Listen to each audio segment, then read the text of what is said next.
Je me suis engagé dans la longue allée sinueuse de ma toute nouvelle propriété à 900 000 $. Le moteur de ma voiture ronronnait doucement dans la chaleur du Texas. C'était censé être le plus beau jour de ma vie. J'avais les clés de mon sanctuaire, un chef-d'œuvre moderne entouré de chênes, un endroit pour lequel j'avais saigné et sué au cours de la dernière décennie.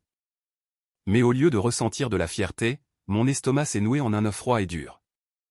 Garé juste devant mes magnifiques doubles portes en acajou, se trouvait un SUV argenté, cabossé et familier. Le SUV de mon jeune frère. Avant même que je ne coupe le contact, une phrase de ma mère a résonné dans mon esprit comme un murmure venimeux. Jess a une famille maintenant, Vaughn. Tu n'es qu'un célibataire. Tu n'as pas besoin de tout cet espace. Mon sang n'a fait qu'un tour. Il m'avait trouvé. Le sentiment délirant que tout leur était dû, chez ma famille, venait de franchir la ligne du toxique au criminel. Voici l'histoire de comment ma propre chair et mon propre sang ont essayé de me voler la maison de mes rêves, et comment j'ai finalement cessé de jouer le fils silencieux et invisible. Si vous avez déjà été le bouc émissaire de la famille, attachez vos ceintures. Vous allez sentir celle-ci jusqu'à la moelle. Je m'appelle Vaughn. J'ai 32 ans et je travaille comme ingénieur en cybersécurité ici au Texas. Si vous regardiez ma vie sur le papier, vous verriez un gars qui a tout pour lui. Je gagne très confortablement ma vie, je garde ma cote de crédit impeccable, et je me mêle de mes affaires. Je suis le rationnel, le calme, celui qui résout les problèmes au lieu d'en créer. Mais dans ma famille, être capable n'est pas une vertu. C'est une malédiction. Cela signifie simplement que vous êtes celui qui est censé nettoyer les dégâts, tout en ne recevant absolument aucune reconnaissance. En grandissant, j'étais essentiellement un fantôme hantant ma propre maison d'enfance. Le projecteur était en permanence fixé sur mon jeune frère, Jess. Jess a 3 ans de moins que moi. Mais dès l'instant où il a su marcher, il était le roi incontesté de la maison. Il était bruyant, exigeant, et possédait ce charme manipulateur auquel mes parents, Odetta et Henrik, succombaient à chaque fois. Il était l'enfant prodige. J'étais le fils invisible. Les différences dans la façon dont nous étions traités n'étaient pas subtiles. Elles étaient violemment évidentes. J'appelle mes souvenirs de cette époque le musée de la douleur. Laissez-moi vous faire une petite visite guidée. Pièce A. Mon 10e anniversaire. Je suis rentré de l'école en espérant avoir un vélo. Au lieu de ça, j'ai eu droit à une pizza surgelée pour dîner et à un gâteau à la vanille rassis, de la section boulangerie à bas prix de l'épicerie locale. Il avait un goût de carton et d'édulcorant artificiel. Ma mère m'a tapoté l'épaule et a dit « Nous sommes à court d'argent ce mois-ci, Vaughn. Sois reconnaissant d'avoir un gâteau. » J'ai hoché la tête. Je comprenais, mais 3 mois plus tard, c'était le 7e anniversaire de Jess. Soudain, les problèmes d'argent se sont volatilisés. Mes parents ont loué une immense structure gonflable, engagé un magicien professionnel, et organisé un barbecue pour 40 personnes. Jess a eu une voiture miniature motorisée. J'ai passé cet après-midi à ramasser les papiers cadeaux et à vider les poubelles pour les invités. Quand j'ai demandé à mon père pourquoi Jess avait eu une si grande fête, il a juste ricané. Jess est extraverti, Vaughn. Il a besoin d'interaction sociale. Toi, de toute façon, tu aimes être seul. Pièce B, la remise des diplômes du lycée. J'ai obtenu mon diplôme parmi les meilleurs de ma classe, travaillant d'arrache-pied pour m'assurer un avenir décent. Mes parents ont manqué ma cérémonie de remise des prix parce que Jess avait un match de football de ligue mineure à l'autre bout de la ville. Ils m'ont dit que j'étais assez grand pour rentrer en voiture tout seul. Quand Jess a à peine réussi à obtenir son diplôme 3 ans plus tard avec de très mauvaises notes, ils lui ont organisé un immense banquet dans un restaurant local et lui ont acheté une voiture d'occasion pour qu'il n'ait pas à prendre le bus pour ses cours à l'université locale. Le message était clair, imprimé en lettres capitales à travers chaque interaction que nous ayons jamais eue. Je n'avais pas d'importance. Mes réussites étaient attendues, donc ignorées. Les échecs de Jess étaient excusés, et ses étapes de base étaient célébrées comme s'il venait de guérir une maladie grave. J'ai appris très tôt que si je voulais quoi que ce soit dans ce monde, je devais l'obtenir par moi-même. Ma famille ne serait jamais mon filet de sécurité. Ils étaient une ancre, menaçant constamment de me tirer vers le fond. Je pensais que le favoritisme flagrant finirait par cesser une fois que nous serions devenus adultes. Je pensais que la distance et la maturité les forceraient à me respecter. J'avais complètement tort. Le favoritisme n'a pas cessé. Il est seulement devenu beaucoup plus coûteux. La véritable profondeur de l'hypocrisie financière de ma famille m'a frappé comme un train de marchandises l'été de mes 18 ans. J'avais été accepté dans une bonne université locale en informatique. J'avais prévu de vivre à la maison, de faire les trajets, et d'économiser de l'argent pour ne pas me noyer dans les prêts étudiants. C'était la chose logique et responsable à faire. Un soir, je me suis assis à la table de la cuisine, impatient de montrer à mes parents mon emploi du temps. Mon père a regardé les papiers, les a repoussés, et a croisé les bras. Si tu comptes vivre sous notre toit en tant qu'adulte légal, Vaughn, tu dois payer un loyer de $100 par mois, plus ta part des charges et acheter ta propre nourriture. Je l'ai fixé, le cœur tombant dans mon estomac. J'étais un gamin de 18 ans. Je travaillais à temps partiel dans une supérette poussiéreuse, pour le salaire minimum. $400 peuvent ne pas sembler beaucoup pour un adulte, mais pour un étudiant de première année fauché, c'était une fortune. J'ai essayé de raisonner avec eux. Je leur ai demandé comment j'étais censé payer les frais de scolarité, les livres, l'essence, et le loyer avec un salaire de caissier. Ma mère a soupiré, levant les yeux au ciel comme si j'étais complètement déraisonnable. Ça forge le caractère, Vaughn. Tu es trop à l'aise. Tu dois apprendre comment fonctionne le monde réel. Nous ne dirigeons pas une œuvre de charité. Alors, j'ai payé. J'ai travaillé de nuit.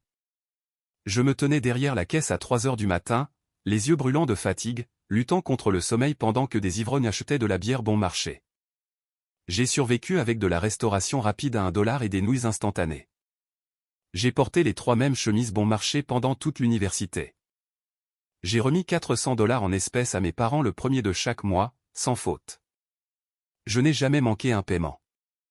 J'ai obtenu mon diplôme en cybersécurité, sans aucune dette, mais émotionnellement vidé. Maintenant, avançons rapidement de 3 ans, quand Jess a eu 18 ans.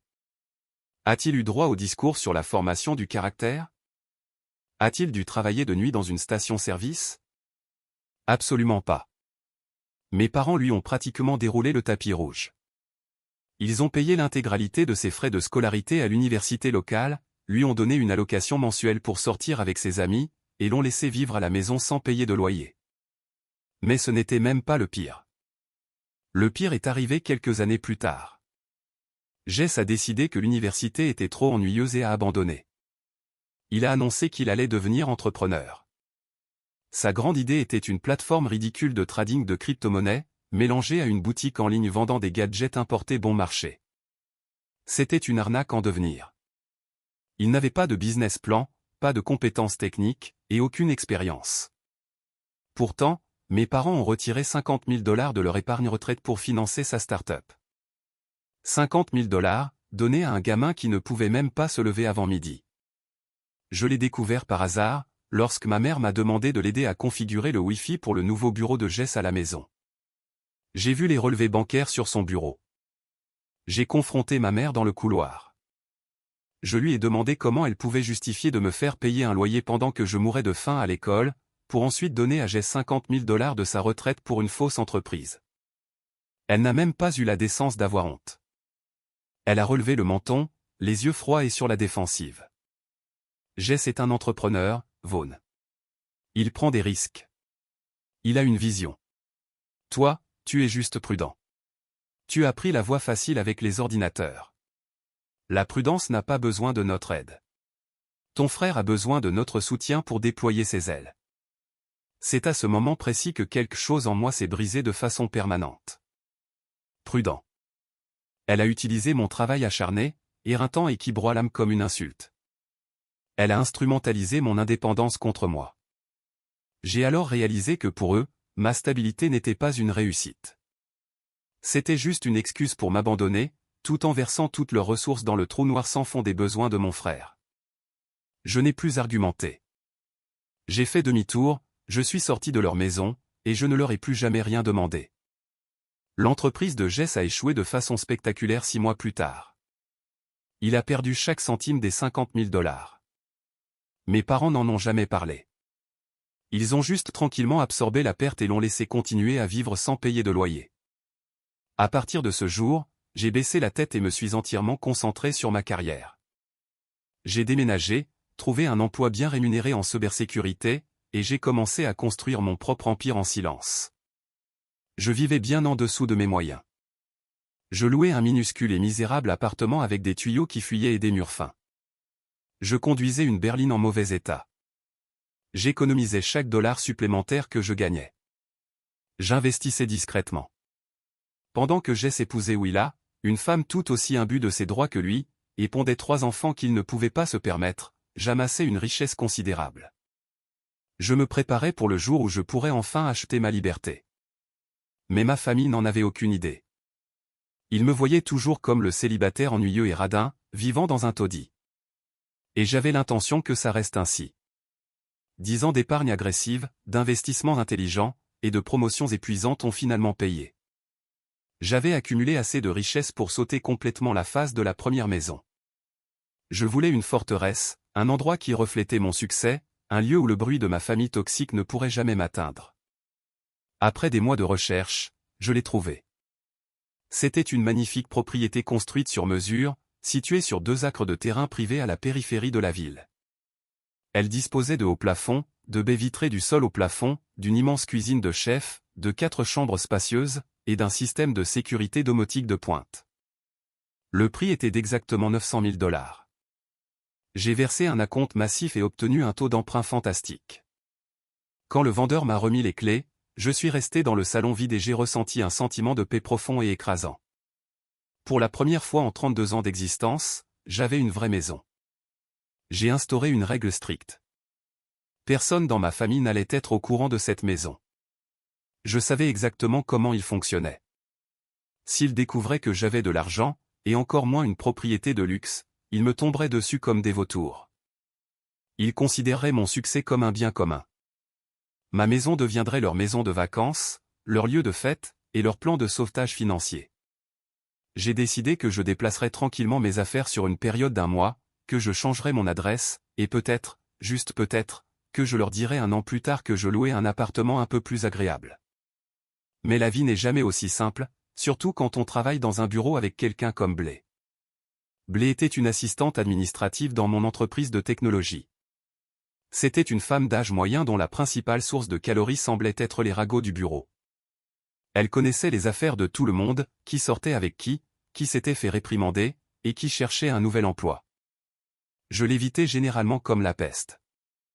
Un mardi après-midi, j'ai commis une erreur fatale. Je relisais les derniers documents de clôture de mon prêt immobilier pendant ma pause déjeuner. J'avais imprimé quelques pages pour vérifier les chiffres du compte séquestre. Mon patron m'a appelé pour une réunion d'urgence soudaine concernant une panne de serveur client. Dans ma précipitation, j'ai laissé le dossier ouvert sur mon bureau. Je suis parti pour exactement 20 minutes. À mon retour, Blé arrosait nonchalamment la fausse plante en plastique sur le classeur près de mon bureau. Elle m'a fait un large sourire qui m'a donné la chair de poule. « Waouh, Vaughn » a-t-elle gazouillé, sa voix dégoulinant d'une fausse douceur. « Je ne savais pas que tu grimpais les échelons. 900 000 $ dans ce quartier exclusif. Tu as gardé ça très secret. » Mon sang s'est complètement glacé. J'ai rapidement fermé le dossier, la mâchoire serrée. C'est ma vie privée. J'apprécierais que tu la respectes. Elle a agité la main d'un air dédaigneux. Oh, ne t'inquiète pas pour moi. Mes lèvres sont scellées. J'aurais dû savoir que sa définition de lèvres scellées signifiait le diffuser à quiconque voulait bien l'écouter. Ce que je ne savais pas, c'était le terrifiant syndrome du petit monde des banlieues du Texas. Il s'est avéré que Blé fréquentait la même église bruyante et bavarde que ma tante Clara, et tante Clara était la sœur de ma mère. L'information a voyagé plus vite qu'un feu de forêt en saison sèche. Le mercredi soir, mon téléphone a commencé à vibrer. J'étais assis dans mon petit appartement de location exigu, en train de faire des cartons, quand l'écran s'est allumé avec le nom de contact de ma mère. Odetta. J'ai fixé le téléphone. Il vibrait agressivement contre la table basse bon marché. J'ai envisagé de le laisser aller à la messagerie vocale, mais je savais que plus je l'ignorais, pire serait la confrontation éventuelle. J'ai pris une profonde inspiration et j'ai appuyé sur répondre. Allô, ai-je dit, en essayant de garder ma voix neutre. Vaughn, chérie. La voix de ma mère était écœurante de douceur. C'était un ton qu'elle n'utilisait que lorsqu'elle voulait quelque chose, ou lorsqu'elle tendait un piège. Comment vas-tu? Tu travailles dur comme toujours. Je vais bien, maman. Juste occupée. Eh bien, elle a fait une pause dramatique. J'ai croisé tante Clara aujourd'hui. Elle a mentionné la rumeur la plus intéressante. Quelque chose à propos de l'achat d'une immense propriété en banlieue, une propriété à 900 000 $. Dis-moi que ce ne sont que des ragots idiots. Tu ne prendrais pas une décision de vie aussi importante sans en parler à ta propre mère, n'est-ce pas? Le silence s'est étiré entre nous. Je pouvais l'entendre respirer à l'autre bout du fil, attendant mon démenti. C'est vrai, ai-je dit platement. J'ai finalisé l'achat d'une maison. Je m'attendais à de la colère. Je m'attendais à ce qu'elle me crie dessus pour avoir gardé des secrets. Mais au lieu de ça, elle a poussé un grand cri de joie dramatique. Oh mon Dieu, une immense maison. Vaughn, c'est une nouvelle merveilleuse. Simplement merveilleuse. Tu dois m'envoyer l'adresse tout de suite. Nous devons venir la voir. Ça change tout pour la famille. J'ai senti une sueur froide perler dans mon dos. Qu'est-ce que tu veux dire par ça change tout pour la famille, ai-je demandé, ma voix se tendant. Ne sois pas idiot, Vaughn, a-t-elle ri, un son aigu et grinçant. Jess et Willa étouffent pratiquement dans leur appartement avec les 3 enfants. Nous avons prié pour une solution, et te voilà, notre héros silencieux. Envoie-moi les détails. Je dois appeler Jess. Elle a raccroché avant que je puisse dire un mot de plus.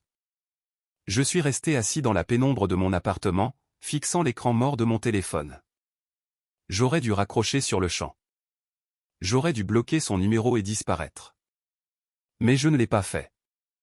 Et cette erreur m'a coûté ma santé mentale pendant les 2 mois suivants. Dès le lendemain matin, le cauchemar a officiellement commencé. Je me suis réveillé avec mon téléphone vibrant continuellement sur la table de chevet. Je l'ai attrapé, plissant les yeux contre l'écran lumineux, et j'ai vu 57 messages non lus dans le groupe de discussion familiale. Un groupe que je gardais habituellement en sourdine et que j'ignorais pour ma propre santé mentale. Mes parents et Jess s'envoyaient des messages à une vitesse folle. Mais ils ne me félicitaient pas. Ils ne demandaient pas à voir des photos de la magnifique propriété que je venais d'acheter. Non, ils envoyaient des liens. Des dizaines et des dizaines d'annonces Zillow. Mon père a envoyé un lien vers une immense maison laide et démodée de 5 chambres avec le message « Regarde celle-là, Vaughn. Elle a un jardin géant, parfait pour que les enfants courent partout. » Ma mère a immédiatement renchéri, et elle a un sous-sol aménagé. Henrik et moi pourrions l'utiliser comme suite pour les beaux-parents quand nous viendrons rendre visite au bébé. Puis est venu Jess. Ces messages étaient toujours courts, exigeants, et complètement déconnectés de la réalité. Assure-toi qu'il y a un grand garage, frérot. J'ai besoin d'espace pour gérer ma nouvelle entreprise de e-commerce. Willa veut aussi une piscine pour les enfants. Oh, et trouve quelque chose dans le quartier nord. On ne veut pas retirer les enfants de leur garderie actuelle. J'ai fait défiler les messages, mon cerveau luttant pour traiter l'audace pure de ce que je lisais. Chaque annonce qu'ils envoyaient était située près de l'appartement exigu actuel de Jess, ce qui représentait un trajet terrible pour mon bureau. Chaque maison était conçue pour une grande famille chaotique. Pas un seul d'entre eux n'a demandé ce que je voulais. Pas un seul d'entre eux n'a reconnu que j'avais déjà acheté une maison.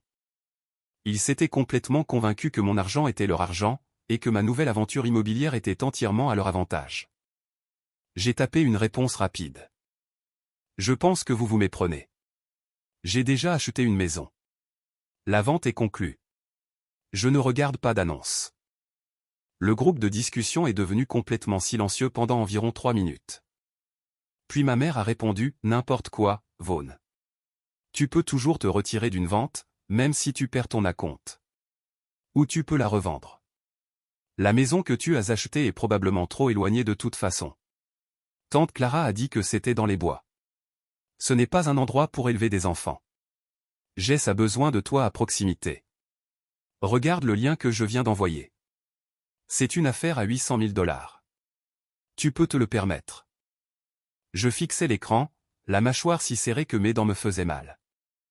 Ils étaient en train de me dire de jeter la maison de mes rêves, de perdre des dizaines de milliers de dollars en acompte, juste pour que je puisse acheter une maison dans un quartier que je détestais, uniquement pour loger la famille de mon frère.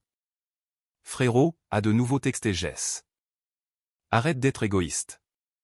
Willa est super stressée avec les 3 enfants dans notre petit appart. On est une famille. Tu as l'argent. Achète juste celle avec 5 chambres sur Elm Street. On pourra emménager le mois prochain. Je t'aiderai même à peindre ta chambre. Ta chambre. Il a vraiment tapé, ta chambre, comme si je n'étais qu'un simple locataire dans une maison que j'avais achetée avec mon propre argent, gracieusement autorisé à choisir une chambre pendant que lui et sa femme prenaient le reste de la propriété. Je n'ai pas répondu. Je savais que discuter avec eux par SMS, c'était comme crier contre un mur de briques. Ça ne ferait que drainer mon énergie et leur donner l'attention qu'ils convoitaient. Je suis allé dans les paramètres du groupe, j'ai désactivé les notifications, et j'ai jeté le téléphone sur mon lit. Je me tenais au centre de mon salon miteux. Le plafond avait une tache d'eau en forme de visage boursouflé. La moquette sentait légèrement le vieux chou des voisins du couloir. J'avais vécu dans cette boîte misérable pendant des années, me privant de vacances, mangeant de la nourriture bon marché, conduisant une voiture pourrie, économisant chaque centime pour pouvoir enfin m'échapper. Et maintenant, les gens qui s'étaient moqués de moi, qui m'avaient fait payer $400 de loyer par mois quand j'étais adolescent tout en donnant $50 000 à mon frère pour rien, pensaient qu'ils pouvaient simplement débarquer et détourner l'œuvre de ma vie. Je me suis dirigé vers mon petit bureau, j'ai pris la grosse et lourde enveloppe en manille contenant mes documents de clôture et j'ai sorti l'acte de propriété. J'ai passé mes doigts sur mon nom imprimé en gras et en noir. Vaughn, propriétaire unique. Il pensait qu'il choisissait ma maison. Il planifiait l'attribution des chambres et l'installation d'une piscine. Il ne savait pas que je détenais déjà les clés d'une forteresse où il ne serait jamais autorisé à entrer. Laissez-les rêver, me suis-je dit. La collision avec la réalité allait être brutale. Une semaine s'est écoulée dans un silence relatif de ma part. Bien que mon téléphone en sourdine affichait des centaines de messages non lus de ma mère et de mon frère, qui débattaient toujours férocement du quartier où je devrais acheter ma nouvelle maison imaginaire. Puis le piège a été tendu. Mon père m'a appelé un vendredi après-midi. Son ton était ferme, exigeant, la voix d'un patriarche qui attendait une obéissance instantanée. Vaughn, nous organisons un dîner de famille dimanche chez nous. Tu dois être là. Cette heure précise, ne cherche pas d'excuses. Je savais exactement ce que c'était. C'était une embuscade. Une attaque coordonnée conçue pour me coincer, se liguer contre moi, et me presser de signer mon âme financière à Jess. Un homme plus faible aurait trouvé une excuse et serait resté à la maison. Mais je n'étais plus un homme faible. J'étais un homme qui possédait une propriété à $900 000. J'ai décidé d'y aller. Il était temps de les regarder dans les yeux et de lâcher la bombe. Je suis arrivé exactement à 7 heures. Au moment où j'ai poussé la porte d'entrée de la maison de mes parents, l'odeur du rôti de bœuf a été submergée par le chaos pur de la famille de Jess. Le salon ressemblait à l'explosion d'un magasin de jouets. L'aîné de Jess criait, frappant l'écran de télévision avec un dinosaure en plastique. Le bébé pleurait dans un parc. Willa était assise sur le canapé, faisant défiler agressivement son téléphone, ignorant complètement le bruit. Jess était appuyé contre le comptoir de la cuisine, buvant une des bières artisanales chères de mon père. « Ah, l'homme de la situation », a dit Jess, levant sa bouteille dans un toast moqueur. Il avait ce sourire suffisant et arrogant sur le visage, le sourire d'un gars qui pensait avoir déjà gagné au loto. Ma mère est sortie de la cuisine en courant, s'essuyant les mains sur un tablier. « Vaughn, assieds-toi. Assieds-toi. Nous avons tant de choses à discuter. » Nous nous sommes réunis autour de la table à manger. Avant même que quiconque ne serve la nourriture, mon père a tendu la main et a placé un dossier épais, imprimé en couleur et brillant, au centre de la table. Il l'a tapoté d'un doigt lourd. « Très bien, Vaughn, nous avons fait le gros du travail pour toi, » a annoncé fièrement mon père. Nous avons trouvé la propriété parfaite. C'est une maison coloniale de 6 chambres dans le quartier nord. Excellent district scolaire pour les enfants. Elle est affichée à $850 000. Avec tes revenus, la banque l'approuvera instantanément. Ma mère a applaudi, vibrant pratiquement d'excitation. C'est parfait. Jess et Willa prendront la suite parentale et les 2 chambres à l'étage pour les enfants. Tu peux prendre l'appartement du sous-sol. Il a sa propre petite kitchenette. Vaughn, Tu auras une intimité totale là en bas, et Henrik et moi pourrons utiliser la chambre d'amis du rez-de-chaussée. Je me suis adossé à ma chaise, fixant la photo brillante de la laide maison coloniale. Ils avaient tout prévu. Ils m'exilaient dans un sous-sol, dans une maison dont je paierais le prêt, pour que l'enfant prodige puisse vivre comme un roi à l'étage. L'audace pure et sans mélange de la chose était presque impressionnante. Willa a finalement levé les yeux de son téléphone. Tu dois faire l'offre avant lundi, Vaughn. Le marché est en pleine effervescence, et j'ai déjà commencé à emballer notre appartement. On ne peut pas vivre dans ce petit taudis un mois de plus. J'ai lentement pris ma fourchette, regardé le rôti dans mon assiette, puis reposé la fourchette. J'ai regardé autour de la table, croisant le regard de chacun d'entre eux. La pièce bourdonnait de leur anticipation avide. Je ne ferai pas d'offre, ai-je dit. Ma voix était calme, stable, et d'un silence mortel. Mon père a froncé les sourcils, ses épais sourcils se rapprochant. Comment ça, tu ne feras pas d'offre? On vient de t'expliquer pourquoi c'est la meilleure option. Ne sois pas difficile, Vaughn. Je me suis penché en avant, posant mes coudes sur la table. Je ne suis pas difficile. Je suis factuel. Je n'achète pas cette maison. J'ai déjà finalisé l'achat d'une propriété la semaine dernière. C'est une propriété sur mesure de 4 chambres sur 2 acres de terrain. Elle est à 30 minutes de l'appartement de Jess, et j'y emménage seul. Elle est seulement pour moi, personne d'autre. La salle à manger est devenue complètement, terriblement silencieuse. Le seul son était le bébé qui pleurait dans l'autre pièce. Les sourires ont fondu de leur visage comme de la cire tenue près d'une flamme. La bouche de ma mère s'est ouverte de choc. Le visage de mon père a commencé à prendre une teinte violette dangereuse. Puis Jess a claqué sa bouteille de bière sur la table si fort que j'ai cru que le verre allait se briser. Tu es devenu fou, a hurlé Jess, sa voix se brisant de rage. Tu as acheté une immense propriété pour toi tout seul? Et nous alors? Et mes enfants? Tu as 30 ans, Jess, ai-je répondu, ma voix tranchant son caprice comme une lame. Tes enfants sont ta responsabilité, pas la mienne. L'explosion allait arriver, et j'étais entièrement prêt pour l'onde de choc. La salle à manger a éclaté en un pandémonium absolu. Jess a bondi de sa chaise, pointant un doigt tremblant vers mon visage. Espèce d'égoïste ordure, a-t-il hurlé, une veine gonflant dans son cou. Mes enfants dorment dans une petite chambre ensemble, et toi, tu vas t'asseoir seul dans un immense manoir. Tu nous dois ça. Je ne te dois pas un seul centime, Jess, ai-je répliqué, restant fermement assis. Maman et papa t'ont donné 50 000 $ pour jouer à l'homme d'affaires, et tu as tout gâché. J'ai mangé des nouilles instantanées et travaillé de nuit. J'ai construit ma vie. Tu t'attends à simplement voler les récompenses. Willa a éclaté en sanglots à trop, enfouissant son visage dans ses mains. Comment peux-tu être si cruel? Nous sommes une famille. Tes propres neveux et nièces souffrent.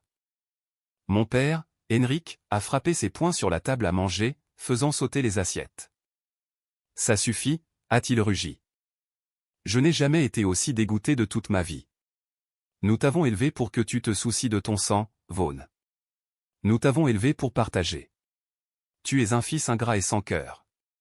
Si tu ne vends pas cette maison ridicule et n'aides pas ton frère, tu n'es plus mon fils. Je l'ai regardé, ressentant un étrange sentiment de détachement émotionnel total. Il pensait qu'il me menaçait. Il ne réalisait pas qu'il m'offrait exactement ce que je voulais. Très bien, ai-je dit, repoussant ma chaise et me levant. Considère-moi comme n'étant plus ton fils. Bonne vie, Henrik. Je leur ai tourné le dos et suis sorti par la porte d'entrée, laissant ma mère pleurer à l'arrière-plan et Jess hurler des malédictions. Alors que je retournais à mon appartement, mes mains tremblaient sur le volant, mais un poids énorme avait été levé de ma poitrine. J'avais enfin tracé la ligne dans le sable, mais j'avais drastiquement sous-estimé la férocité avec laquelle une famille toxique se bat quand on coupe leur approvisionnement. Dès le mardi, la campagne de diffamation battait son plein. Willa s'est rendue sur Facebook, postant une photo en noir et blanc de ses enfants l'air tristes sur leur canapé exigu. La légende disait, ça me brise le cœur que dans ce monde, la cupidité l'emporte sur le sang. Certaines personnes deviennent riches et oublient la famille qui les aime. Mes bébés ont juste besoin d'espace, mais un certain oncle égoïste préférerait vivre seul dans un manoir géant plutôt que d'aider sa propre chair et son propre sang. S'il vous plaît, priez pour nous pendant cette difficile trahison. La publication a reçu des centaines de j'aime. Les commentaires étaient inondés de ses amis me traitant de monstre, de sociopathe, et de déchets humains. Puis sont venus les singes volants. Un singe volant est un terme psychologique désignant les personnes qu'un narcissique utilise pour faire son sale boulot. Dans mon cas, c'était ma famille élargie. Ma tante Clara m'a appelé et m'a laissé un message vocal cinglant de 5 minutes, m'accusant de briser le cœur de ma mère. 2 de mes cousins m'ont envoyé des textos, me traitant de crétin arrogant qui avait oublié d'où il venait. Même le vieil ami de golf de mon père m'a envoyé un message sur LinkedIn me disant que je devais prendre mes responsabilités et être un vrai homme pour mon frère. Je les ai tous bloqués. J'ai modifié mes paramètres de confidentialité. Je me suis assis dans mon nouveau bureau, dans la nouvelle maison, entouré de cartons, et j'ai méthodiquement coupé les liens numériques avec toute ma famille élargie. Mais un appel a réussi à passer. C'était un numéro inconnu. Quand j'ai répondu, j'ai entendu la voix rauque et fatiguée de mon oncle, Ehan. Ehan était le frère cadet de Henrik. C'était le mouton noir de la famille, un gars qui avait déménagé il y a des décennies et qui assistait rarement aux réunions de famille. « Vaughn, c'est oncle Ehan », a-t-il dit. Je me suis tendu. « Laisse-moi deviner, oncle Ehan, tu appelles pour me dire quel neveu terrible je suis. » Ehan a laissé échapper un rire sec et rauque. Pas du tout, gamin. J'appelle pour te féliciter. J'ai cligné des yeux, sincèrement stupéfait. Ah bon? Écoute-moi très attentivement, Vaughn, a dit Ehan, sa voix devenant sérieuse et urgente. Henrik et Odetta m'ont fait exactement la même chose quand j'avais ton âge. Ils ont vidé nos parents jusqu'à la moelle, et quand j'ai gagné un peu d'argent, ils ont essayé de me culpabiliser pour que je finance le style de vie de Henrik. Ce sont des parasites, et Jess est le pire de tous. Je me suis adossé à ma chaise, fermant les yeux. C'était incroyablement réconfortant d'entendre quelqu'un d'autre le dire à voix haute. Tu dois garder tes portes verrouillées, Vaughn, a poursuivi oncle Ehan. Ils se sont toujours nourris de toi émotionnellement, et maintenant ils veulent se nourrir de toi financièrement. Ne les laisse approcher de cette propriété sous aucun prétexte. Change tes serrures. Installe des caméras. Ne leur donne pas de clés. Ils ne s'arrêteront pas juste parce que tu as dit non. Je l'ai remercié, j'ai raccroché, et j'ai regardé autour de ma belle et silencieuse nouvelle maison. Je me sentais en sécurité. Je me sentais protégé derrière mes lourdes portes en acajou. Mais je n'avais manifestement pas écouté assez attentivement mon oncle Ehan, car le vrai cauchemar ne faisait que commencer. Si vous appréciez l'histoire jusqu'à présent et détestez les membres de famille arrogants autant que moi, veuillez cliquer sur le bouton j'aime et vous abonner à la chaîne. Laissez également un commentaire avec le nom de la ville où vous vivez en ce moment. Chaque commentaire aide la vidéo à atteindre plus de spectateurs.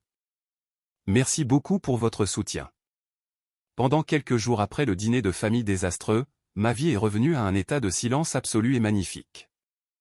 J'avais officiellement emménagé complètement dans ma nouvelle propriété à 900 000 $.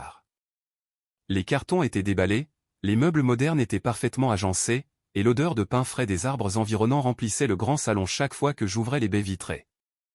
Je pensais que le pire était derrière moi. Je pensais qu'en bloquant leur numéro et en partant, j'avais enfin sectionné le membre infecté de ma famille toxique.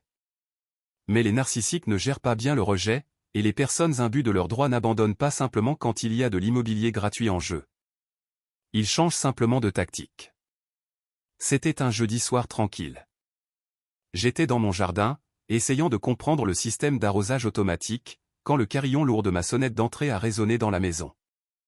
J'ai froncé les sourcils.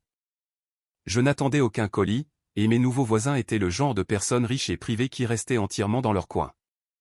Je me suis essuyé les mains sur une serviette, j'ai traversé le large couloir, et j'ai vérifié l'écran de sécurité haute définition monté près de l'entrée. Sur mon porche, tenant une grande tarte recouverte de papier d'aluminium, se tenait ma mère, Odetta. Mon instinct immédiat a été de prétendre que je n'étais pas à la maison, mais ma voiture était garée dans l'allée et les lumières intérieures étaient allumées. Elle savait que j'étais là. J'ai pris une profonde inspiration, préparant mentalement un mur de limite, et j'ai déverrouillé la lourde porte en acajou. « Salut, Vaughn », a-t-elle dit. Sa voix était douce, presque fragile. C'était un virage à 180 degrés par rapport à la femme hurlante et exigeante que j'avais laissée à la table à manger.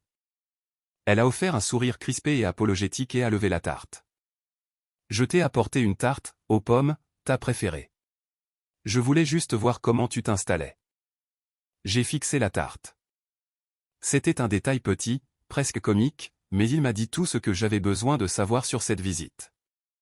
Ma tarte préférée a toujours été la cerise. Jamais la pomme. Jess adore la tarte aux pommes. Même lorsqu'elle essayait de me manipuler avec une offrande de paix, elle ne pouvait pas se donner la peine de se souvenir d'un seul fait réel à mon sujet. Merci, ai-je dit, gardant ma voix froide et plate. Je ne me suis pas écarté pour la laisser entrer. Qu'est-ce que tu fais ici, maman? Ses yeux se sont immédiatement remplis de larmes. Je sais que tu es en colère, et tu as tout à fait le droit de l'être. Ton père et moi, nous avons dépassé les bornes.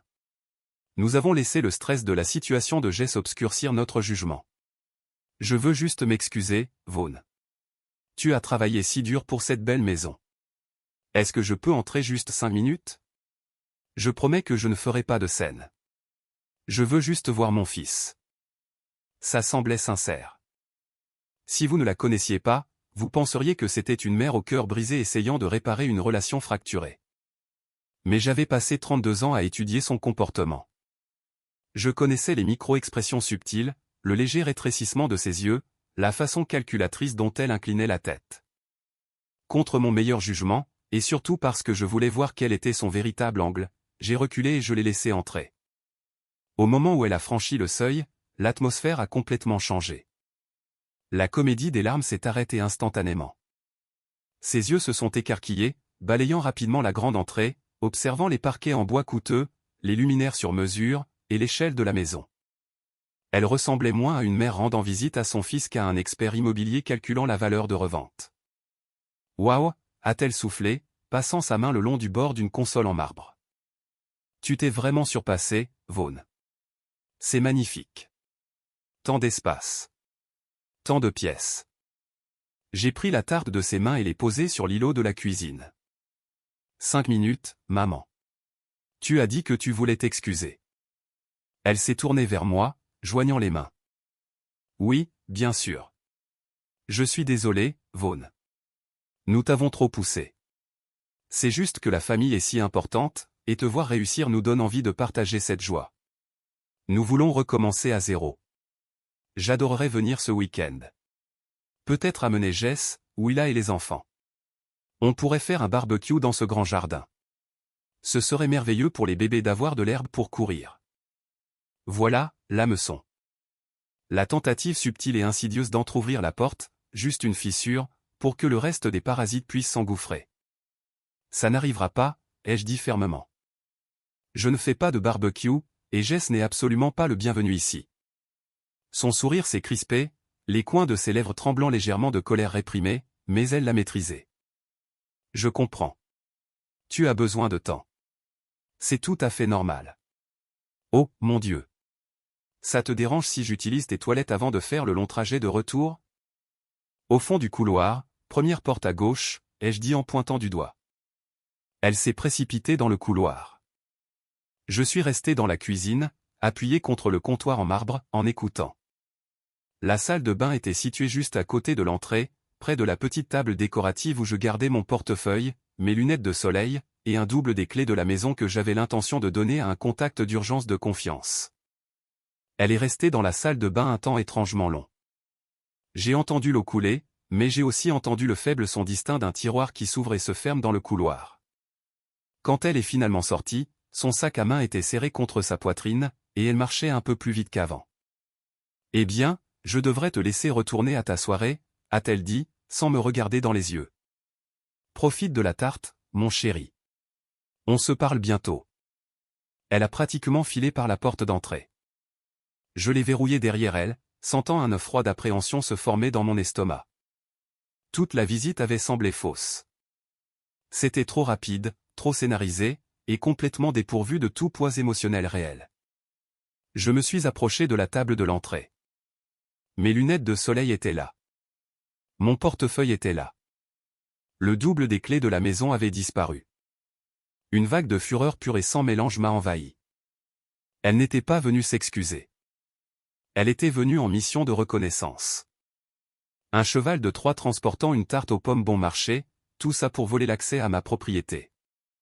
La criminalité pure de l'acte m'a coupé le souffle. Ma propre mère venait de me voler. Mon premier instinct a été d'appeler la police sur le champ, mais j'ai hésité. Si je les appelais maintenant, ce serait ma parole contre la sienne. Elle pleurerait, prétendrait que j'étais un fils paranoïaque, et dirait qu'elle n'avait jamais touché les clés. J'avais besoin de preuves. J'avais besoin qu'ils tombent parfaitement dans le piège qu'ils essayaient si désespérément de me tendre. Grâce à l'avertissement de mon oncle Han et à ma propre expérience en cybersécurité, j'avais déjà commandé une suite d'équipements de surveillance de haute technologie. J'ai passé les 4 heures suivantes à installer des micro-caméras cachées activées par le mouvement.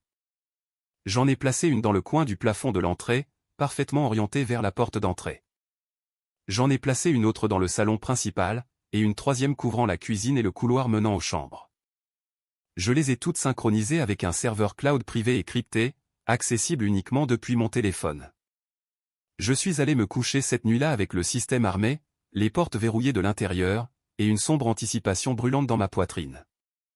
Ils pensaient m'avoir déjoué. Ils n'avaient aucune idée qu'ils marchaient aveuglément dans un champ de mine juridique. La tension a bourdonné en arrière-plan de ma vie pendant les 48 heures suivantes. Chaque fois que mon téléphone vibrait pour un email ou une notification de travail, mon rythme cardiaque s'accélérait, m'attendant à une alerte des caméras de sécurité.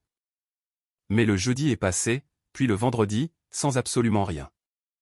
J'ai commencé à me demander si ma mère avait volé les clés juste par mesquinerie, ou s'ils attendaient l'occasion parfaite. Le samedi matin est arrivé, lumineux et inconfortablement humide. J'avais une longue liste de courses à faire. Je devais remplir le garde-manger, récupérer des stores sur mesure que j'avais commandés, et visiter une quincaillerie spécialisée à l'autre bout de la ville. Je me suis assuré que toutes les fenêtres étaient verrouillées, j'ai armé le système de sécurité pour enregistrer silencieusement en cas de détection de mouvement, et j'ai quitté la maison vers 9 heures du matin. J'étais parti pour exactement 3h30.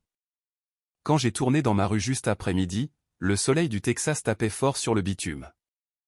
J'étais épuisé, impatient de passer un après-midi tranquille à organiser mon garage. Mais alors que je m'engageais dans ma longue allée, j'ai freiné si brusquement que les pneus ont crissé contre le béton. Garé négligemment au milieu de mon allée, bloquant l'accès à mon propre garage, se trouvait le SUV argenté de Jess. Le haillon arrière était grand ouvert. Plusieurs grandes boîtes en carton étaient empilées au hasard sur ma pelouse immaculée. Mon sang s'est glacé, puis a instantanément bouilli en une rage blanche et aveuglante. Il l'avait vraiment fait. L'arrogance pure et insondable de ces gens avait franchi la ligne pour devenir une véritable violation de domicile. J'ai mis ma voiture en stationnement, je n'ai même pas pris la peine de prendre mes courses, et j'ai marché d'un pas décidé vers la maison. La porte d'entrée était déverrouillée et légèrement entr'ouverte. Je pouvais entendre les sons chaotiques et assourdissants de la famille de mon frère résonner dans mon sanctuaire paisible. Un dessin animé hurlait à plein volume sur ma toute nouvelle télévision. J'ai poussé la lourde porte en acajou et je suis entré. La scène devant moi était comme un cauchemar éveillé. Mon salon immaculé avait été complètement détourné.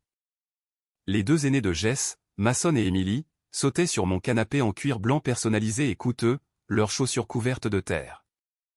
Le tout petit, Zach, était assis sur le parquet, frappant un jouet en plastique contre ma table basse en marbre. Dans la cuisine, Jess se tenait devant mon réfrigérateur ouvert. Il avait un sandwich à moitié mangé dans une main et buvait directement à la brique de mon jus d'orange cher avec l'autre. Au fond du couloir, je pouvais voir où il a traîné une énorme valise dans la chambre principale. Ma chambre principale. Mais qu'est-ce qui se passe ici, bordel, ai-je hurlé. Ma voix a rebondi sur les hauts plafonds, assez fort pour surprendre les enfants et les faire taire. Jess a nonchalamment baissé la brique de jus d'orange et s'est essuyé la bouche avec le dos de sa main. Il m'a regardé avec cette expression écœurante de suffisance et d'arrogance. « Oh, salut frérot. Tu es rentré tôt. On s'est dit que ce serait plus facile de commencer à déménager nos affaires pendant que tu faisais tes courses.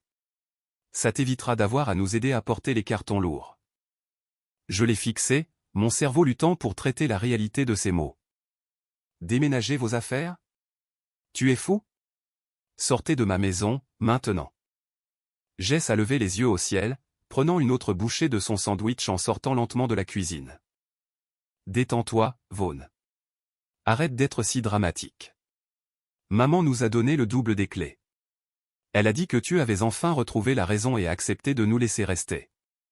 Cet endroit est immense. Tu n'utilises même pas la moitié de ces pièces. On prend la suite parentale et les 2 chambres d'amis. Tu peux prendre le bureau au bout du couloir. L'ironie était presque poétique. Jess, l'enfant prodige qui avait gaspillé 50 000 $ en prétendant être un brillant entrepreneur, tentait maintenant sa plus grande aventure commerciale, voler la maison de son propre frère parce qu'il était trop incompétent pour se payer la sienne. Je suis entré complètement dans le salon, les poings si serrés que mes ongles s'enfonçaient dans mes paumes. Maman a volé cette clé sur ma table. Je n'ai jamais rien accepté. Vous êtes en train de violer ma propriété. Vous avez exactement 2 minutes pour emballer vos cochonneries et quitter ma propriété avant que j'appelle la police. Willa est sortie précipitamment du couloir, le visage rouge d'indignation. Tu ne peux pas appeler les flics sur ta propre famille, a-t-elle crié. On a déjà donné notre préavis à notre propriétaire. On n'a nulle part où aller. Ta mère nous a promis cette maison. Alors vous devriez aller vivre avec ma mère, ai-je rétorqué, ma voix dangereusement basse et stable. Parce que vous ne vivrez pas ici. Jess a ricané, un son méchant et moqueur. Il a croisé les bras et a bombé le torse, essayant de m'intimider physiquement. Tu bluffes, Vaughn. Tu ne vas pas appeler les flics sur ton propre sang. Que penseraient les voisins? Que penserait la famille? On est déjà en train d'emménager. Les enfants adorent cet endroit. Tu vas juste devoir t'y faire et être un oncle décent pour une fois dans ta misérable vie. Il croyait sincèrement qu'il avait gagné. Il croyait que la dynamique de toute une vie, où je cédais à ses exigences, où je restais silencieux pour maintenir la paix, allait tenir bon même quand il s'introduisait chez moi. Il pensait que la pression sociale de la famille me paralyserait. Il avait incroyablement, catastrophiquement tort. Je n'ai pas crié. Je n'ai pas donné de coup de poing. Je n'ai pas gaspillé une seule syllabe de plus à essayer de raisonner avec un homme qui croyait que le monde lui devait tout ce pour quoi j'avais travaillé. Le temps des disputes était terminé. Il était temps d'exécuter le coup de maître. J'ai mis la main dans ma poche, j'ai sorti mon smartphone, et j'ai composé le 911. J'ai mis le téléphone sur haut-parleur, le tenant en l'air pour que toute la pièce puisse entendre la tonalité retentir bruyamment dans le silence. Le sourire suffisant de Jess a vacillé. Ses bras se sont décroisés. Et, range ça. Arrête de déconner, Vaughn. 911, quelle est votre urgence? La voix claire et professionnelle de l'opératrice a résonné depuis le téléphone. Oui, bonjour, ai-je dit, en gardant ma voix parfaitement calme et articulée. J'ai besoin que des officiers soient dépêchés immédiatement à ma résidence. J'ai une violation de domicile en cours. Plusieurs individus sont entrés illégalement dans ma propriété et refusent de partir. Willa a halté, ses mains volant à sa bouche. Le visage de Jess a perdu toute couleur, passant d'un rouge arrogant à un pâle maladif et terrifié en quelques secondes. Les intrus sont-ils armés, monsieur, a demandé l'opératrice. Non, ils ne sont pas armés, mais ils sont hostiles et ils ont amené de jeunes enfants avec eux. Je suis le seul propriétaire de la propriété et ils n'ont pas ma permission d'être ici. L'opératrice a confirmé mon adresse et m'a dit que des officiers étaient en route. J'ai raccroché et j'ai remis le téléphone dans ma poche. J'ai regardé Jess. Le silence dans le salon était absolu, rompu seulement par le bruit de Zach laissant tomber son jouet en plastique par terre. « Es-tu complètement psychotique » a hurlé Jess, la panique s'infiltrant enfin dans sa voix. « Tu viens d'appeler les flics sur ton frère pour une maison. Maman va te tuer. » « Maman ne possède pas cette maison, ai-je répondu, ma voix complètement dépourvue d'émotion. Maman ne paie pas le prêt, les impôts, ou l'assurance. C'est moi qui le fais. Et dans environ 5 minutes, tu vas expliquer aux forces de l'ordre pourquoi tu t'es introduit par effraction. Willa s'est mise à pleurer frénétiquement. Elle a couru vers les enfants, les guidant vers la porte d'entrée. Jess, fais quelque chose. On ne peut pas se faire arrêter. Les enfants sont là. Jess s'est précipitée vers moi, s'arrêtant à quelques mètres, les poings serrés sur les côtés. Dis-leur que c'était une erreur. Rappelle-les et dis-leur que c'était un malentendu. Je suis ton frère, Vaughn. Tu aurais dû y penser avant de me traiter comme un paillasson pendant 32 ans, ai-je dit, le regardant droit dans les yeux. Je t'ai prévenu de partir. Tu as choisi de rester. Maintenant, tu en subis les conséquences. Nous sommes restés là, dans une impasse suffocante, pendant ce qui a semblé une éternité. Jess faisait les 100 pas, marmonnant des jurons à voix basse, tandis que Willa sanglotait et essayait désespérément de remettre des vêtements dans la valise qu'elle venait de traîner à l'intérieur. La réalité de la situation s'abattait enfin sur eux. Il n'y avait pas de mère ici pour le tirer d'affaire.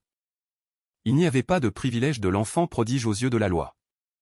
4 minutes plus tard, une voiture de police est entrée dans l'allée, ses gyrophares clignotant silencieusement, se reflétant sur les grandes fenêtres de mon salon. 2 officiers en sont sortis. L'un était un homme grand et imposant au visage sévère, et l'autre était un jeune débutant. J'ai marché jusqu'à la porte d'entrée et je l'ai ouverte en grand. « Officier, par ici » ai-je appelé. L'officier de grande taille, dont le badge indiquait Jart, est entré, la main posée nonchalamment sur sa ceinture de service. Il a jeté un coup d'œil à la scène chaotique, aux enfants en pleurs, au carton à moitié déballé, puis m'a regardé. « Qui est le propriétaire ?»« C'est moi » ai-je dit en m'avançant. « Je m'appelle Vaughn. J'ai ma carte d'identité et l'acte de propriété de la maison dans mes dossiers numériques ici. Ces personnes sont mon frère et sa femme. Ils ont obtenu illégalement un double des clés de ma mère, sont entrés chez moi pendant mon absence, et tentent d'y emménager leurs affaires sans mon consentement. Je veux qu'ils soient expulsés immédiatement. » L'officier Jart a tourné son regard vers Jess, qui transpirait soudain abondamment. Jess a levé les mains dans un geste d'apaisement, abandonnant complètement son attitude de dur à cuire. « Officier, écoutez. C'est un énorme malentendu, » a balbutié Jess, la voix tremblante. « Nous sommes une famille. Ma mère nous a donné la clé. Elle a dit qu'il avait accepté de nous laisser rester. On est juste en train d'emménager. On n'a rien cassé. » L'officier Jart était clairement un homme qui avait vu toutes les sortes de disputes domestiques. Il n'était absolument pas impressionné. « Aviez-vous la permission explicite du propriétaire pour entrer dans cette résidence aujourd'hui » a-t-il demandé, sa voix rauque et autoritaire. « Eh bien, non, pas directement de lui, mais ma mère. » L'officier Jart l'a interrompu sèchement. « Votre mère ne possède pas cette propriété. Si vous n'avez pas la permission du propriétaire, vous violez la propriété. Vous devez rassembler vos affaires et quitter les lieux immédiatement. » « Mais nous avons quitté notre appartement, » a gémi Willa depuis le couloir. « Nous n'avons nulle part où aller. »« C'est une affaire civile, madame, » a dit l'officier Jart, son expression complètement dénuée de sympathie. « Mais en ce moment, vous commettez un délit.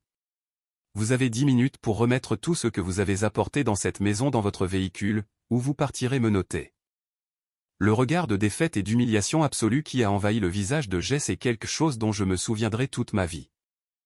L'enfant prodige avait enfin heurté un mur que son charme ne pouvait pas briser. Si vous êtes arrivé jusqu'ici dans l'histoire, merci beaucoup de l'avoir suivi. Laissez le mot « terminé » dans les commentaires ci-dessous. C'est notre code secret pour les vrais fans qui regardent jusqu'à la fin, et je mettrai un cœur et répondrai à chaque commentaire contenant ce mot-clé. Les 15 minutes suivantes ont été une leçon magistrale de justice poétique. L'officier Jart et son partenaire se tenaient au centre de mon salon, les bras croisés, observant en silence mon frère et sa femme être contraints de défaire leur invasion de domicile illusoire. C'était la marche de la honte ultime. Jess, qui se pavanait habituellement comme s'il était le maître du monde, était réduit à un désordre frénétique et en sueur. Il a dû remporter les lourds cartons qu'il venait fièrement de décharger par la porte d'entrée. Willa sanglotait hystériquement, traînant l'énorme valise hors de mon couloir, son maquillage coulant sur son visage entraîné sombre. Les enfants pleuraient parce qu'ils ne comprenaient pas pourquoi ils devaient quitter la grande maison avec la grande télé. Pour couronner le tout, mon quartier est calme et les gyrophares de la voiture de police avaient attiré un public. Les voisins riches et raffinés que je n'avais pas encore officiellement rencontrés se tenaient sur leur pelouse manucurée, regardant par-dessus leur égesse fourrer maladroitement des boîtes de jouets en plastique bon marché et des sacs poubelles remplis de vêtements à l'arrière de son SUV cabossé. Il était humilié. La façade de l'entrepreneur à succès et du parfait père de famille était complètement brisée devant des étrangers. Je suis resté sur le porche, appuyé contre le cadre de la porte, en les regardant. Je n'ai pas offert mon aide. Je n'ai pas dit un seul mot. J'ai juste laissé le silence et la honte faire le gros du travail. Quand la dernière boîte a été entassée dans le véhicule, l'officier Jart s'est approché de moi et m'a tendu un petit carnet. Voulez-vous porter plainte officiellement pour violation de domicile, monsieur, a-t-il demandé, assez fort pour que Jess l'entende. Jess s'est figé près de la portière du conducteur, me regardant avec des yeux grands et terrifiés. Il savait qu'une accusation de crime ruinerait sa vie, détruirait le peu de crédit qu'il lui restait, et lui ferait probablement retirer ses enfants. Je l'ai regardé, le laissant mariner dans sa propre terreur pendant un long et angoissant moment. Puis je me suis retourné vers l'officier. Pas aujourd'hui, ai-je dit calmement. Tant qu'il ne remette plus jamais les pieds sur ma propriété ou ne me contacte plus, je considère l'affaire close. Mais je veux qu'un rapport de police officiel soit déposé pour l'incident de violation de propriété d'aujourd'hui, juste au cas où il déciderait de réessayer. Absolument, monsieur, a dit l'officier Jart avec un signe de tête respectueux. Il s'est approché de Jess, pointant un doigt sévère sur sa poitrine. Vous êtes officiellement interdit d'accès à cette adresse. Si vous ou votre femme revenez pour une raison quelconque, vous serez arrêté sur le champ. Avez-vous compris? Jess a dégluti difficilement, la tête baissée de défaite. Oui, monsieur. Il est monté dans son SUV, a claqué la porte, et a quitté mon allée en trombe, arrachant un petit morceau d'herbe avec ses pneus dans une dernière démonstration mesquine de colère. Le policier est resté jusqu'à ce qu'il soit complètement hors de vue, a pris ma déposition, m'a donné le numéro du rapport d'incident, et est parti. Je suis rentré dans ma maison. C'était à nouveau calme. Les coussins du canapé étaient un peu froissés, et il y avait quelques empreintes de pas boueuses sur le parquet, mais l'espace était à moi. Les intrus avaient été purgés. Avant même que je puisse attraper la serpillière pour nettoyer la saleté, mon téléphone a commencé à sonner. Il était sur le comptoir de la cuisine, vibrant violemment. Je me suis approché et j'ai regardé l'écran. C'était ma mère. Bien sûr, Jess l'avait immédiatement appelée en pleurant. J'ai pris le téléphone et j'ai appuyé sur accepter. Je n'ai pas dit allô. Vaughn, a hurlé ma mère au téléphone, sa voix si forte et stridente que j'ai dû éloigner l'appareil de mon oreille. Comment as-tu pu faire ça? Tu as appelé la police sur ton propre frère. Tu l'as humilié devant le monde entier. Il est pratiquement sans abri maintenant à cause de toi. Tu es un monstre. Je l'ai laissé crier. Je l'ai laissé déverser tout le venin toxique et délirant qu'elle avait accumulé pendant des décennies. Je l'ai écouté me blâmer pour les échecs de Jess, pour sa pauvreté, pour son manque de planification. Je l'ai écouté défendre l'acte criminel de s'introduire chez moi. Quand elle a finalement fait une pause pour reprendre son souffle, j'ai parlé. Ma voix était plus froide que l'azote liquide. Je n'ai rien fait, maman, ai-je dit. J'ai acheté une maison. Jess a enfreint la loi, et tu l'as aidé en volant ma clé. Tu es complice d'un crime. Elle a haleté, offensée par la vérité. Je n'ai rien volé. J'ai pris ce qui appartenait à la famille. Cette maison n'appartient pas à la famille, l'ai-je corrigé sèchement. Elle m'appartient. Les échecs de Jess sont les siens. Ton échec a élevé un fil compétent et de ta faute. Si jamais tu me recontactes, si jamais tu te montres près de ma propriété, je remettrai les images de sécurité de toi volant mes clés à la police, et je porterai plainte contre toi pour vol et complicité. Tu n'oserais pas, a-t-elle murmuré, la bravade s'échappant enfin de sa voix. Regarde-moi faire, ai-je dit. J'ai raccroché. Je suis allé dans les paramètres, j'ai bloqué son numéro, bloqué le numéro de Henrik, et bloqué Jess et Willa. Le silence dans la cuisine était profond. C'était le son d'une chaîne de 32 ans qui se brisait enfin. L'incident avec la police a été une victoire massive, mais je suis ingénieur en cybersécurité de métier. Je ne compte pas sur l'espoir. Je compte sur des systèmes de défense impénétrables. Jess et ma mère avaient prouvé qu'ils n'avaient aucun respect pour les limites, la loi, ou ma vie privée. Je devais m'assurer que ma maison était littéralement une forteresse qu'aucune clé, volée ou autre, ne pourrait jamais ouvrir. Dès le lundi matin, j'ai pris une journée personnelle. J'ai appelé la société de sécurité la plus chère et la mieux notée de l'État du Texas. En quelques heures, une équipe de techniciens était sur ma propriété. Nous avons arraché toutes les serrures traditionnelles des portes. Je les ai remplacées par des serrures intelligentes biométriques de qualité professionnelle. Pour entrer chez moi, il fallait désormais mon empreinte digitale spécifique et un code d'accès numérique rotatif qui changeait toutes les 60 secondes sur une application d'authentification sur mon téléphone. Plus de clé physique. Plus de double cachet sous le paillasson. Ensuite, nous avons amélioré le périmètre.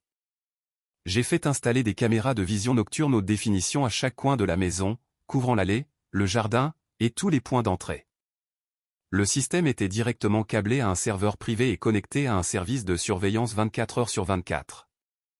Si quelqu'un mettait le pied sur ma pelouse entre minuit et 6 heures du matin, des projecteurs l'aveugleraient et une sirène se déclencherait. Cela m'a coûté près de 15 000 $. Mais la tranquillité d'esprit était absolument inestimable. Mon expertise professionnelle avait finalement fusionné avec ma vie personnelle pour créer un mur impénétrable entre moi et ma famille toxique. Mais je n'avais pas fini.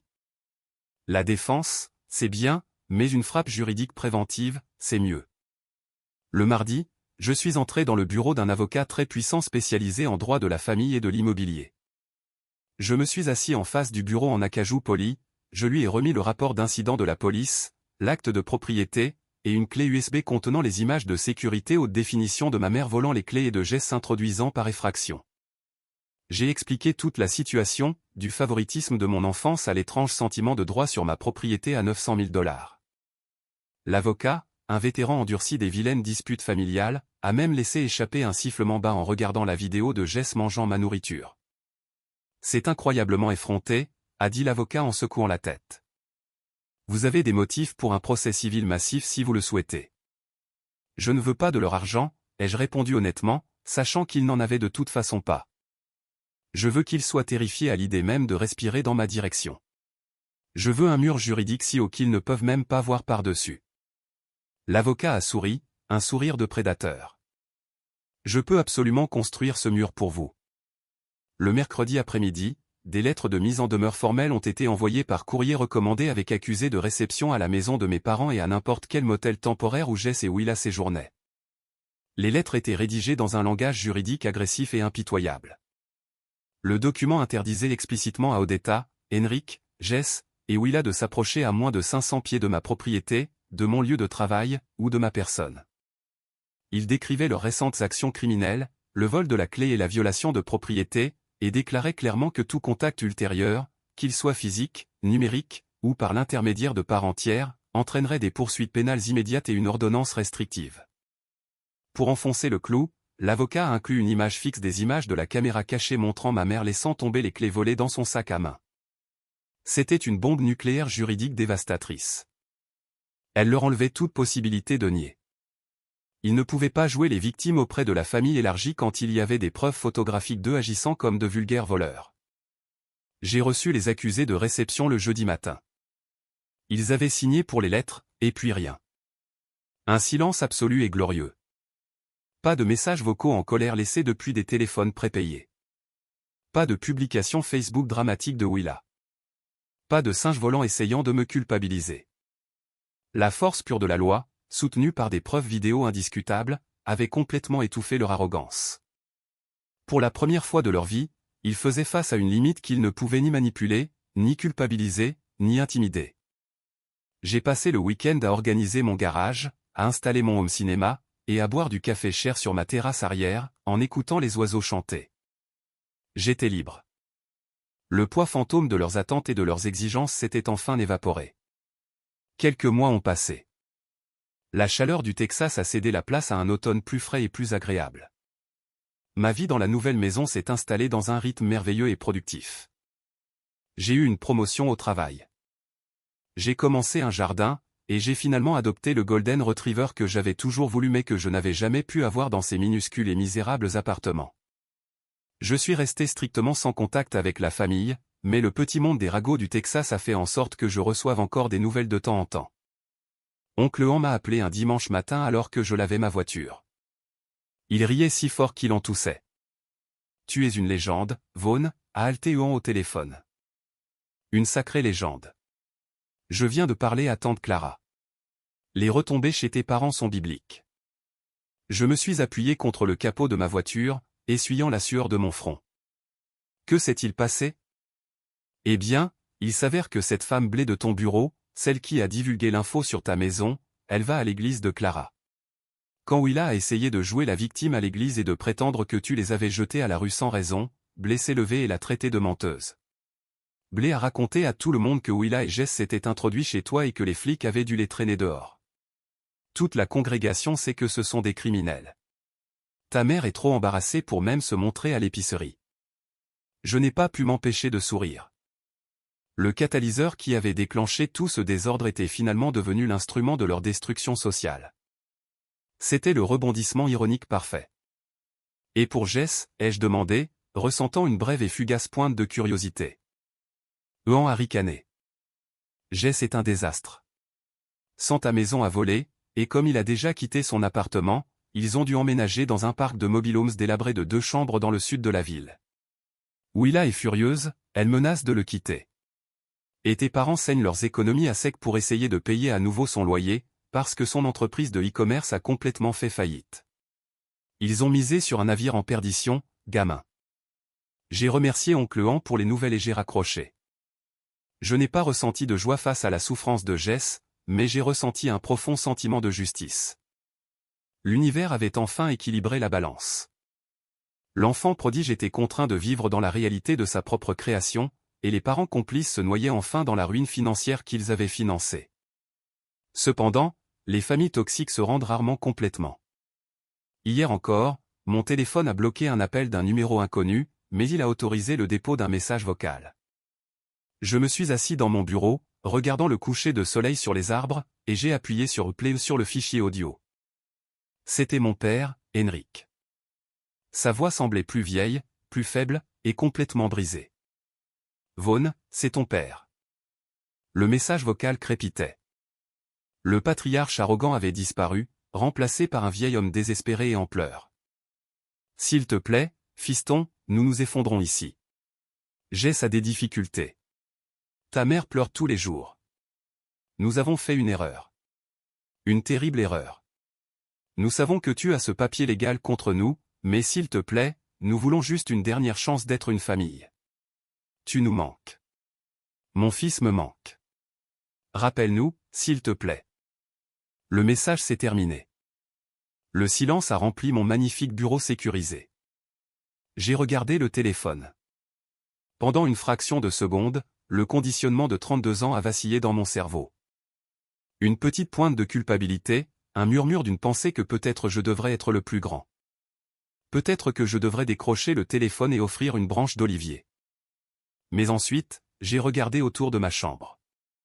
J'ai regardé la vie que j'avais construite de mes propres mains. Je me suis souvenu du loyer de 400 $. Je me suis souvenu des gâteaux d'anniversaire à la pizza surgelée. Je me suis souvenu de la clé volée et du manque total de respect pour mon sanctuaire. La famille, ce n'est pas seulement le sang. La famille, c'est le respect, le soutien, et l'attention mutuelle. Il n'avait jamais fourni aucune de ces choses. Il ne me voulait que lorsque j'avais un bien à 900 000 $ qu'il pouvait exploiter.